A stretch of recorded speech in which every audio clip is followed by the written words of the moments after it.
It's time. Let's wrap up all of the things that I managed to read in the month of October.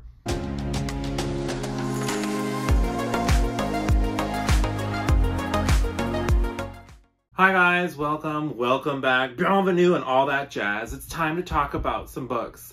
Or specifically today, I'll be talking about the 10 books that I managed to get to in the month of October. So without any further ado, let's just dive straight into it.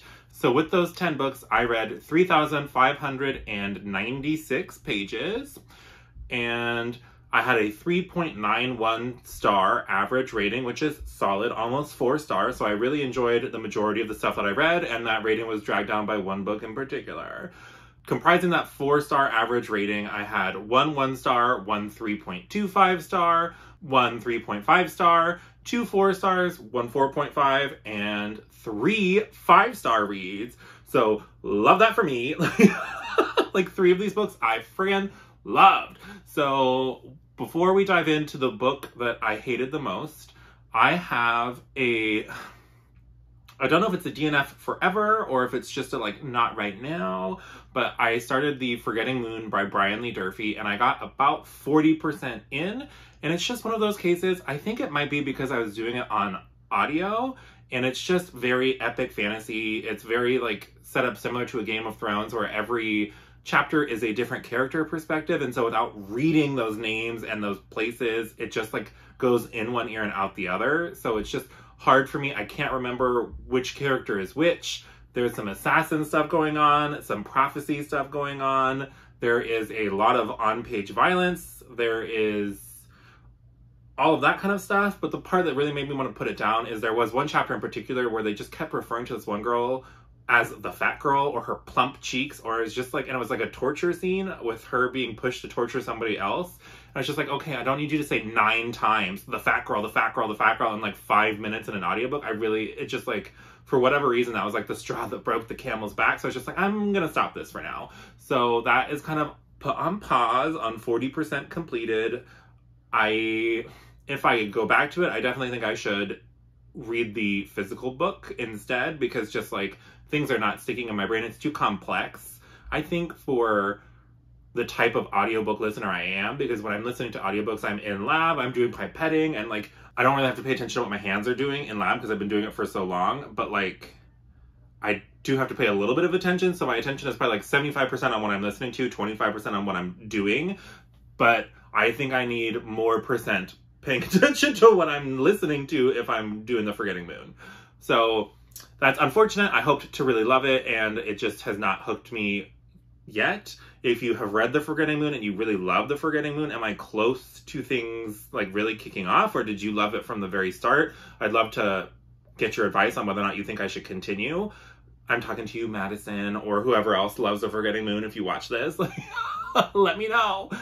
Then we'll jump into the books that I completed. So as usual, we will go in ascending star order. So we will start with the worst and end on the best. So my least favorite book of this month, surprising absolutely nobody, was The Haunted Hoo-Ha. We all knew I would hate it.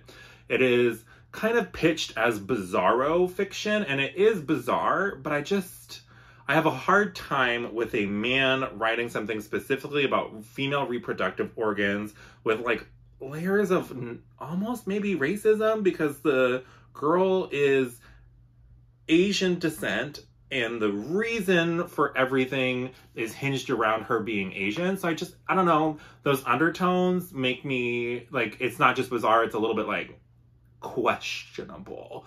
But I have a whole spoiler-filled vlog chronicling the pain that I went through for you people and your entertainment, so I hope you're happy. But I'll link that vlog above and below, so if you want more information on the Haunted Hoo-Ha, then feel free to seek it there. Then we have a very significant jump up, so then we're at my 3.25 star read, and this is a buddy read that I did with Elle over at Elliot Brooks. We read Spells for Forgetting by Adrienne Young. This is another one of those cases where I believe she typically writes young adult and was writing her adult debut. And Spells for Forgetting is very much this kind of atmospheric murder mystery with maybe paranormal elements. And the book was fine. Like, I I wasn't like bored or mad at it, but it wasn't doing anything particularly spectacular either. And I think it's one of those cases where the book had like an identity crisis, where it couldn't decide, did it want to be like paranormal mystery? Did it want to be kind of like paranormal romance? Or did it want to be like a hardcore, like small town contemporary mystery? And because it really didn't lean into any of them particularly well, because it was trying to do so much in such a short amount of time. I think it was only like 350 or 400 pages. That's a lot of different types of vibes to try to get. So one thing I think that this book did particularly well was kind of this cool, spooky fall atmosphere. And there were elements of like paranormal things, but I really wished we had leaned hardcore into the witchy paranormal elements instead of just having them as like a little bit of like an aftertaste, because it just made me like annoyed, like why were they even there? Because this book wouldn't have been really any different if you cut the paranormal elements out. So I'm just like, what was the point? And then there was this really heavily emphasized romance subplot, but it was more of like a main plot, and like I just didn't buy it. It was one of those situations where it was like young teen love, and then they had separated for decades and had just been pining over each other forever, and then came back together, and it's still just like this obsessive love, and I don't buy it. You know what I mean? Like, you've been living so separately, like you were in a relationship with somebody else, but like screw him and his feelings because I'm all in on this. Like, it's just weird, and I would have needed to see more of their interactions, I think, when they were younger to buy into this romance, but like I just didn't buy it, and I also didn't feel like it needed to be there for the plot that we were trying to do. So it's just one of those things where we have too many sprinkles on the cupcake. There's not enough cupcake anymore. Like, you need to like simmer down and pull back some of that frosting and sprinklage and have like a nice solid base in your cake batter first. Do you know what I mean? Like, it's weird. I'm very hungry, so like the food metaphors, but yeah, so it was just kind of a little bit of a miss, but like it was fine. Like, I'm not mad that I read it. And if you're really into like small town mystery, like murder mystery, then maybe, but it also just know going in that it has a pretty strong romantic plot. And then if you're going in for like spooky paranormal vibes, they're there in the beginning and then not. So then as part of the continuing Era 2 read-along with Angela at Literature Science Alliance, I read Mistborn Secret History by Brandon Sanderson, and I gave this one a 3.5 stars, and I gave it 3.5 stars because the plot itself of the novella I couldn't really care less about. It's much more about seeing cool elements of how the Cosmere is working, because there's like different planes of existence in the Cosmere, and so this kind of gives us more insight into how one of those realms kind of works-ish. And so it's much more about getting more context for how the universe at large is able to be connected, and it's much less about the character or the plot itself for me. So Mistborn Secret History is fine. I think if you want to fully get as much of the Cosmere stuff as you can and start seeing how it's possible for people to potentially travel between worlds, or different kind of like Easter eggy type stuff. And I feel like there is like an organization introduced that is probably going to be important later on, and there's characters that are important, but like it plot-wise doesn't do a whole lot, but it is a short little novella. Then the first 4-star read I'll talk to you about is Shadow of the Fox by Julie Kagawa. This is a book that Elle, when I visited her over the summer, let me borrow so I could read it. And I was like, okay, well, I really need to read the books that I borrowed, because borrow doesn't mean keep, it means send them back. So I read Shadow of the Fox, and it is a super fun time. It is very much like rich in Japanese folklore. We're talking oni and yokai and kitsune and all of these really fun Japanese folklore elements, which coincidentally, if you want more information on like real life Japanese folklore elements, Taylor from Made in the Pages, I'll link her channel. She does a great booktuber perspective on these different Japanese myths, because she does live in Japan currently. And so I'll link her, and if she has a playlist, I'll link that playlist, because those are really fun to watch if you want to look more kind of like the real world, how those folklores exist in Japan today. Then that's a really fun series. But back to Shadow of the Fox.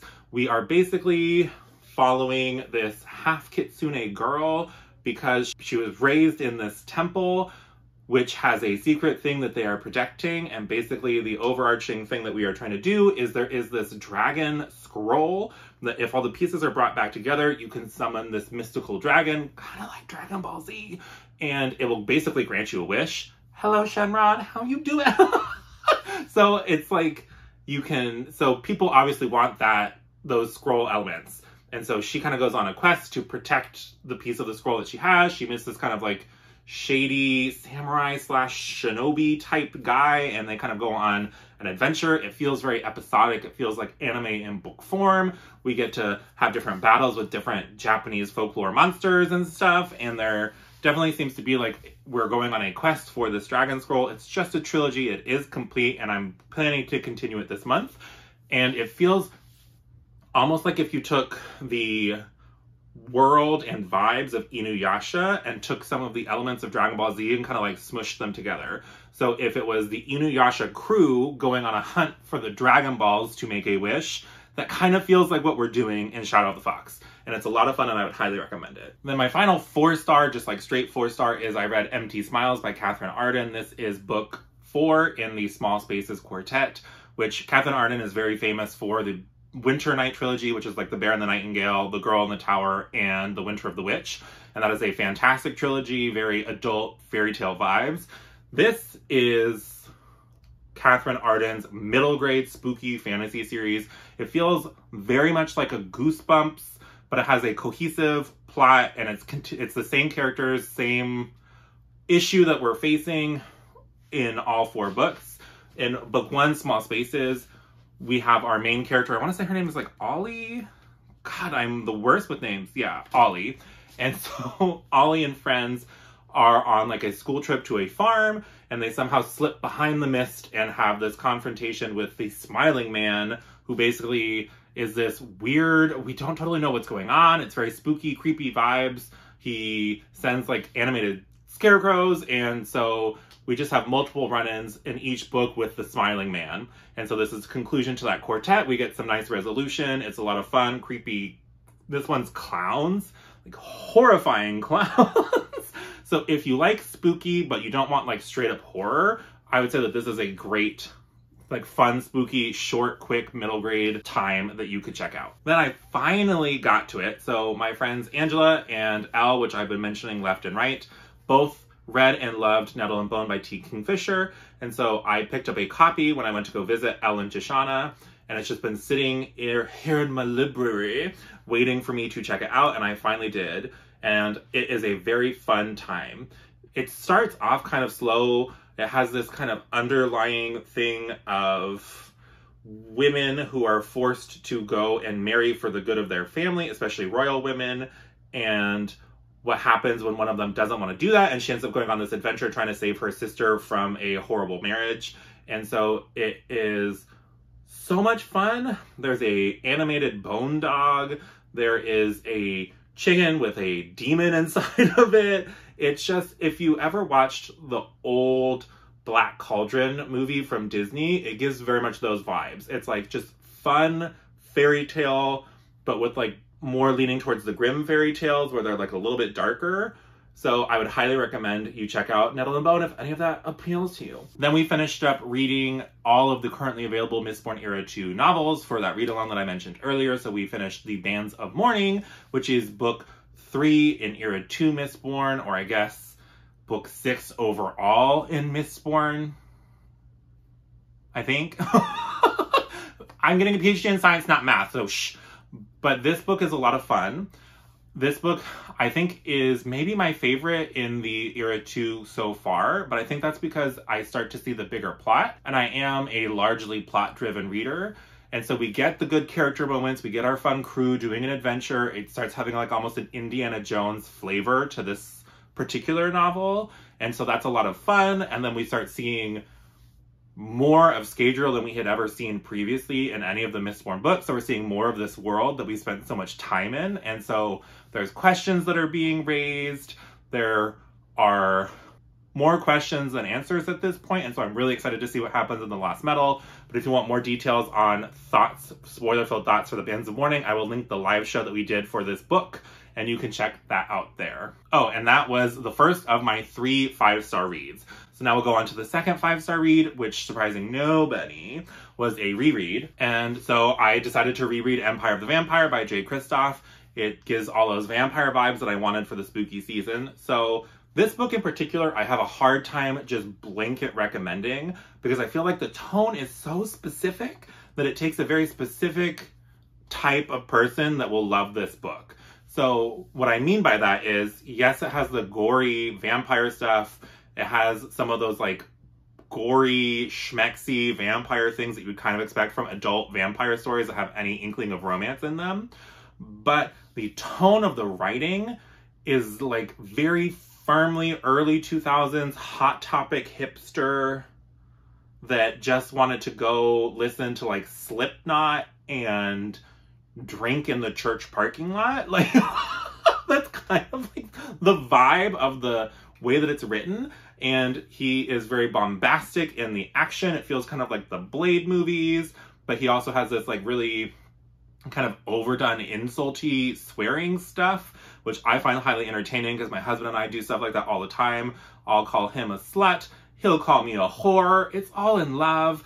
Kristoff does stuff like Twat Goblin, and it's just highly entertaining to me. But that won't appeal to everybody because some people will be like, it's so juvenile, who just like don't like having fun. But I would just caution you that yes, it has those dark moments. Yes, it has characters that I think are really fun. Yes, I think the plot is very fast-paced and interesting, and there's really cool elements to the vampires. But that very specific tone, I think, will turn some people off. So just be aware of that. Maybe when you pick it up in the bookstore, try the prologue, because people will find out very quickly if that kind of authorial voice works for you personally. But I friggin' eat it up. That inner emo, hot topic goth that liked sitting in the dark in the theater playing Phantom of the Opera, waiting for rehearsals to start, that part of me loves these books so much, and I can't wait to check out book 2. It's just such a fun time. And that, friends, brings us to my favorite book of the month. So it would be hard for me to have a actual, like, which do I like more, because they appeal to very different parts of me between Empire of the Vampire and this book. And this book is The Jasmine Throne by Tasha Suri. This is book 1 in the Burning Kingdoms trilogy. And this one surprised me how much I ended up loving it. I had been warned going in by my friend Jashana that it starts very slow. And she's not sure if I would like it because for her personal reading experience, she wasn't super hooked until after like the 50-ish% mark. And I can see why. And then I know Angela also loves The Jasmine Throne, and I think Stephanie from Miss Bitches Reads. So a lot of the people that I like to do buddy reads and stuff with love this book. And I had it, and I was like, you know what? I'm going to read it. And it is just phenomenal. So basically, we are following this world where there is this like empire known as the Parijati Empire, and they've kind of been subjugating other places and peoples. And so we follow a princess of the Parijati Empire who, in the prologue of this story, her brother is trying to ritually sacrifice her by having her burn alive for we don't know what reason.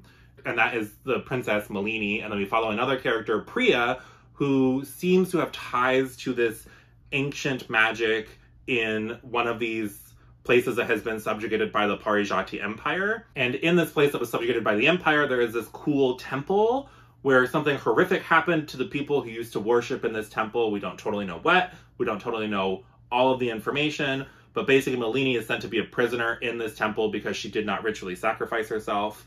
And I love this book for so many reasons.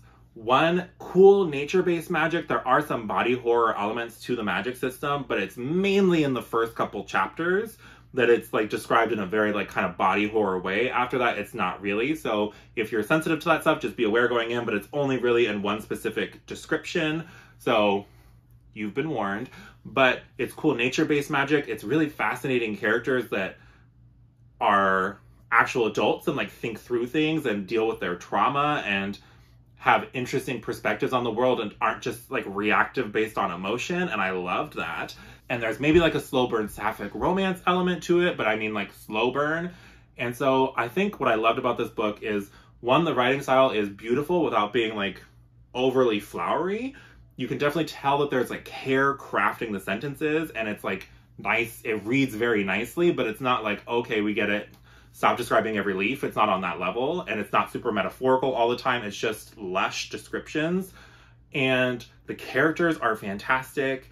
We have a very like vibey ancient temple, and we just are always learning something new about our characters or about the world. There's always some little trickle of information coming in, and then we do start to build towards a much larger conflict that I think will carry on into book 2. So this is amazing. I would highly recommend it if you like epic adult fantasy. This is Indian inspired, written by a woman of color, and it is phenomenal. I know that the cover may give you the hint that it leans like younger in tone, but it absolutely does not. And I would highly recommend that you check out the Jasmine Throne ASAP. And if you want more information, I will have a full dedicated spoiler-free review for this book coming to you soon. Then the last thing that I got to was a nonfiction book. I read Know My Name by Chanel Miller, which is obviously is it autobiography when you read it about yourself? It's her telling her story of what happened to her. And so Chanel Miller was the victim of a sexual assault by Brock Turner at Stanford. And she was rescued by some guys who stopped him from going further. And so this is the story of how she found out all that happened and her experience with the criminal justice system, and just how traumatic having to go through this can be for victims. And so I liked this book because it helped me notice and confront maybe some inner stereotypes or inner problems that I have just from being in the privileged I am, because I am a white male. And so sometimes you don't always notice your own privilege. And so reading from somebody else's perspective and their experiences can sometimes remind you of that kind of stuff and help you confront some of those issues within yourself. So I like the story for that. And I think that she has a really lovely writing style. It's a difficult read. Obviously, the subject matter is not happy subject matter by any means, but I think that it is a valuable read, being able to read from a victim or survivor's perspective. And so I really enjoyed it for those things. I think a lot of people know about this, and I don't know that a cisgendered white male's perspective on this kind of issue is super important, but it is good to read and confront your own biases and privilege and all of that kind of stuff. So I would recommend it for those reasons. But those are all of the books that I managed to get to in the month of October. I'd love to hear what your favorite book from the month was, or if you have any thoughts on any of the books that I got around to reading. I'd love to hear from you in the comments down below. And thank you so much for all the lovely birthday wishes and all that kind of stuff. I really appreciated it. And that will conclude today's video, I believe. So with that, if you want to leave an emoji, why don't you go ahead and leave some kind of leaf or vine for the Jasmine Throne, because it was fantastic. And other than that, I think that will conclude it. So I hope you have a great rest of your day, and I'll talk to you again soon. Bye!